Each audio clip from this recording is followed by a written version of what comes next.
H1B వీసాలపై ఉక్కుపాదం మోపుతున్న Trump సర్కార్ ఈ వీసాల దుర్వినియోగం అవకతవకలపై దృష్టి పెట్టింది. భారత ఐటీ నిపుణులకు నష్టం కలిగించేలా 16 ఏళ్ల క్రితం రూపొందించిన నిబంధనల్లో మార్పులు తెస్తోంది. ఇకపై సాధారణ కంప్యూటర్ ప్రోగ్రామర్లను వృత్తి నిపుణులుగా గుర్తించరు. H1B వీసా పొందాలంటే నైపుణ్యంతో కూడి వృత్తులకు చెందిన వారు మాత్రమే అర్హులు. అమెరికా తీసుకున్న తాజా నిర్ణయం H1B వీసాల కోసం దరఖాస్తు చేసుకోనున్న వేలాది మంది సాఫ్ట్వేర్ ఉద్యోగులపై ప్రతికూల ప్రభావాన్ని చూపనుంది. ప్రవేశ స్థాయి కంప్యూటర్ ప్రోగ్రామర్ను నైపుణ్యంతో కూడిన ఉద్యోగంగా గుర్తించలేమని యుఎస్ సిటిజన్షిప్ ఇమిగ్రేషన్ సర్వీసెస్ పేర్కొంది.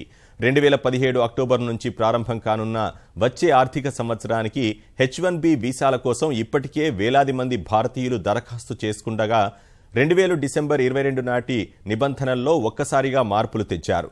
H1B వీసాల కోసం USCIS దరఖాస్తులు స్వీకరించడం మొదలుపెట్టిన ఒక్కరోజు ముందు ఇలా నిబంధనలు మార్చడం వేలాది మంది భారతీయ ఐటీ నిపుణులపై ప్రభావం పడనుంది.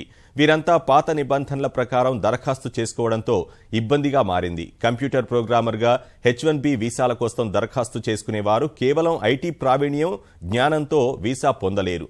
తమది నైపుణ్యంతో కూడిన ప్రత్యేక వృత్తిగా తగిన సాక్ష్యాలు సమర్పించాల్సి ఉంటుంది.